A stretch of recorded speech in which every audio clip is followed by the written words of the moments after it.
This video is sponsored by the Magic Candle Company. Use code RoxyLand15 to get 15% off your order and help support the channel. That I promise it still exists. I promise. I'm still here. In 1871, anthropologist Edward Burnett Tyler began noticing patterns in what would soon be called the hero narrative. Time and time again in mythology, the hero would triumph and fail, all the while teaching the listeners a lesson about morality and values. In 1949, Joseph Campbell released his novel A Hero of a Thousand Faces, where he elaborated on these ideas and simplified them down to a basic 17 steps. Hi, I'm back. I just wanted to give a quick hello and a bit of an explanation before we started the video.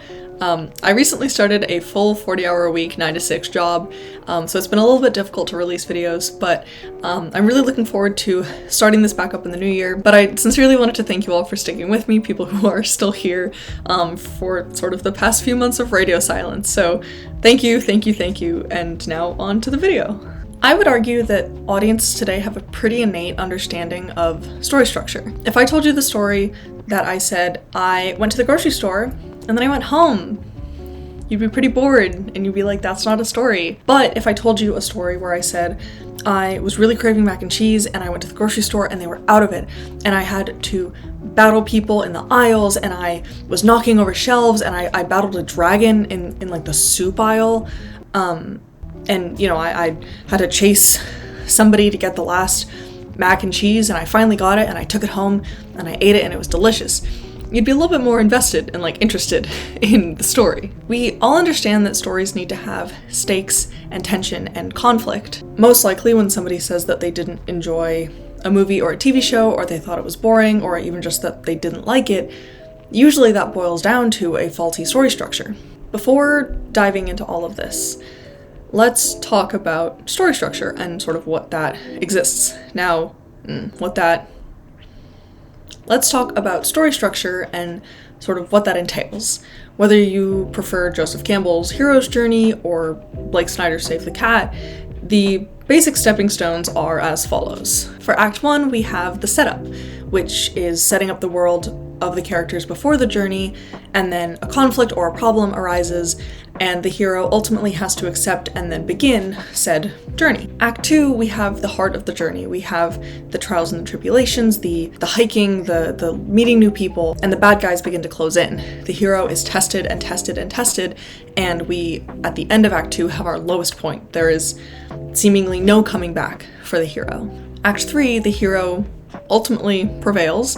There's the final battle, there's the defeat of the villain, and the return to home, where they are different now. They are changed, they have been through a whole journey, and have survived. Now, story structure itself can definitely vary in terms of the genre and the overall plot of the piece, but the basic stepping stones are in everything, and any story that you look at, any story that stood the test of time, these stepping stones are in there. And this same story structure can be basically copied and pasted into theme park theory. I think the reason why so many theme park attractions have a greater impact on guests is because of this focus on story structure. That being said, the overall story structure of rides and attractions is usually significantly simpler just because of the allotted time that they all have to tell the story. Take, for example, 2 separate roller coasters in 2 separate parks on 2 separate coasts. The setup of the Incredicoaster sees the Parr family, and we see Edna is taking care of Jack Jack, but suddenly Jack Jack disappears, and it's up to the family to get him back.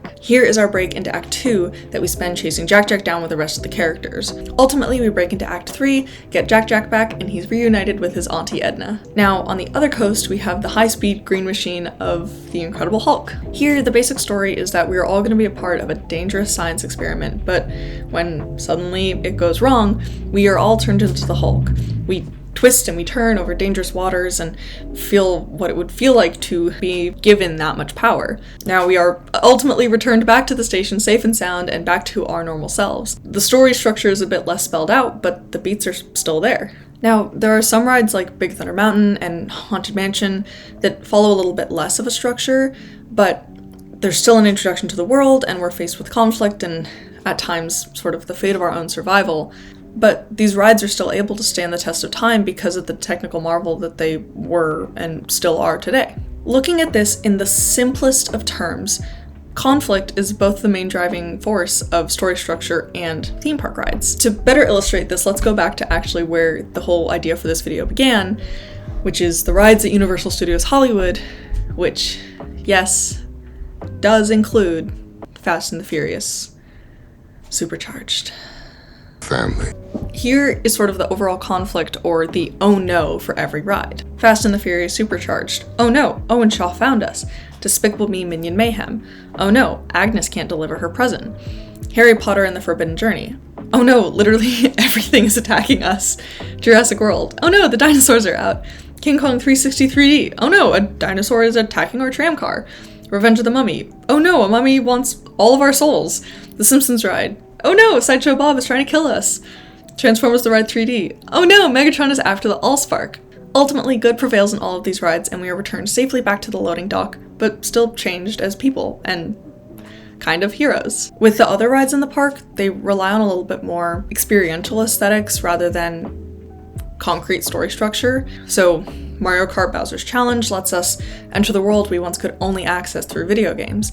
Flight of the Hippogriff lets us feel what it would feel like to ride on the back of a hippogriff. And The Secret Life of Pets lets us see our favorite film characters from this hit film. If you put a gun to my head and asked me to name any of the characters from this film, I would literally say pull the trigger. Even theme park shows follow the same structure. In Fantasmic, we are introduced to Mickey's dreams, we see him battle the forces of evil, and then ultimately celebrate with his friends. In Purge Dangerous Waters, which I know was a seasonal thing, but it was so good that I have to include it in here, we're introduced to the world of the Purge and the characters.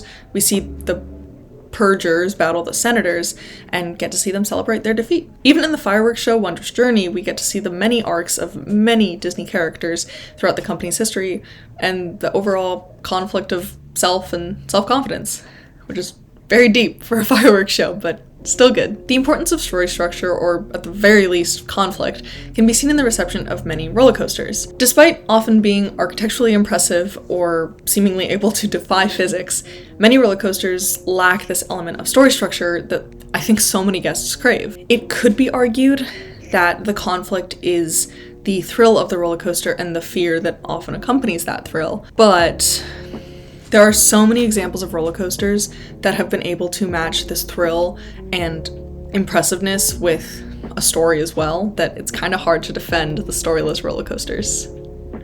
Story is king, what can I say? Taking all of this into consideration, I think that the more recent rides within the theme park world are finding a good balance and interweaving typical story structure with the technical marvel that we have come to expect from larger corporations. Rise of the Resistance takes us through a whirlwind of conflict, ultimately ending with our success, all the while showing us new technology and a world we've never seen before. A lot of theme park attractions are built on the ability for guests to be the hero and to escape into a new world.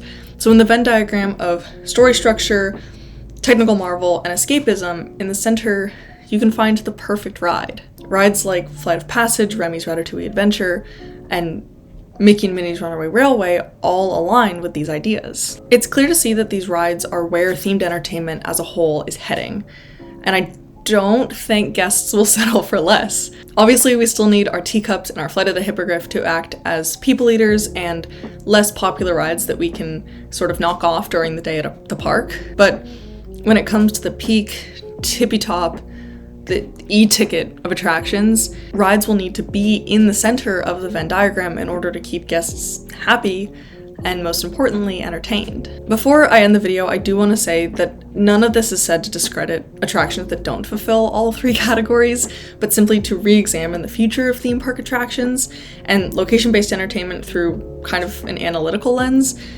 And also, I'd be damned if I didn't use my film degree, my recently acquired film degree, sometime on this channel. So, did it. Thank you so much for watching this video. Let me know what you think in the comments about this idea.